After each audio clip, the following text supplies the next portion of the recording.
大家好，今日同大家分析一隻股票叫俊傑集團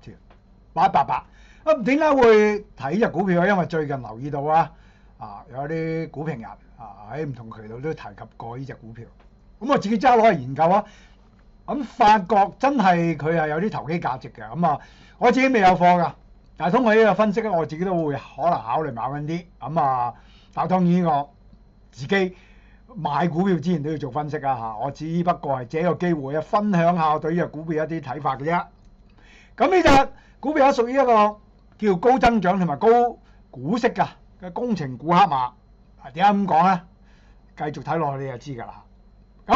佢主要係參與個隧道工程嘅龍頭，喺香港嘅隧道工程。如果講緊佢嘅股息咧，即係你細價股好少咁高股息。呢隻股票咧就啱啱2024年咧全年嘅股息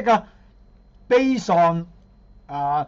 啱呢個星期五嘅收市價嘅話咧係接近13厘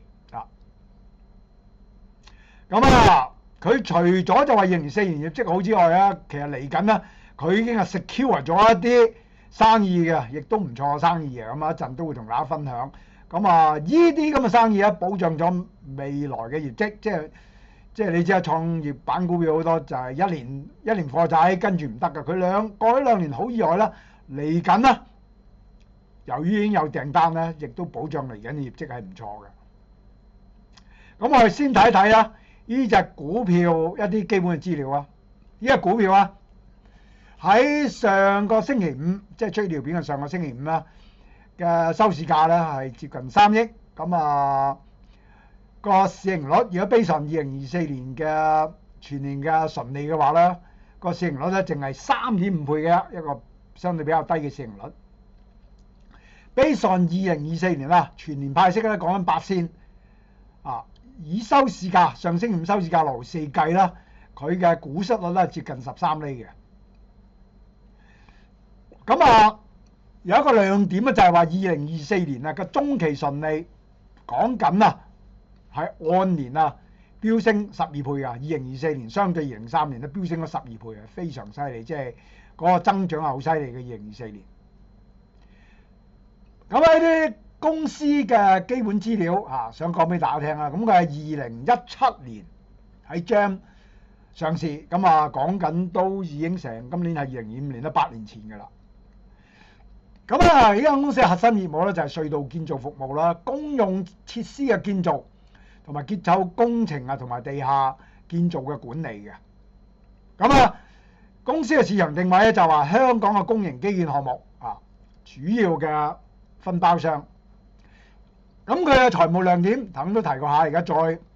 細講俾大家聽。2024年即係去年嘅業績講緊係收益。成間公司嘅總收益全年就係去到8.15億，比對2023年增加咗48.3%嘅。純利去到一間創仔公司呢個數大家都知主板嘅都未必有呢咁純利一間創仔公司講緊8617萬比對2023年升咗40.16%嘅，每股盈利去到17.73仙。2024年嗰陣時公司嘅派息政策就係2024年嘅中期息派4仙，末期息派4仙。如果 based on 星期五收市價6毫2嘅話個息率講緊就係接近13% 12.9%。公司嘅增長動力呢啲係過去數據，我哋睇未來係點屬於一個叫訂單爆發。2025年即係今年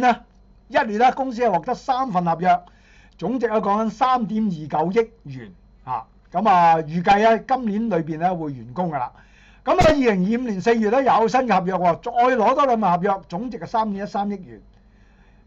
呢啲3.13億元講緊係2年裏邊會完成。所以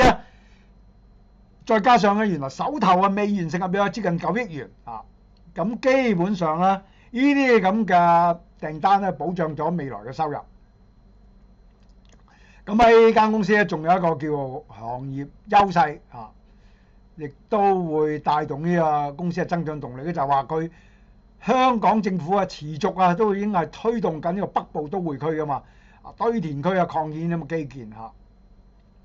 講緊啊都係對公司啊產生呢個或者形成個增長嘅動力嘅。咁啊，公司嘅技術同埋競爭力喺邊度咧？我哋睇睇公司核心技術咧，就係隧道挖掘啦、親切啊、豎井工程啊、程序設計同埋成本管理嘅能力。咁啊，公司嘅客戶關係點講咧？佢係長期服務於香港政府同埋大型嘅承建商，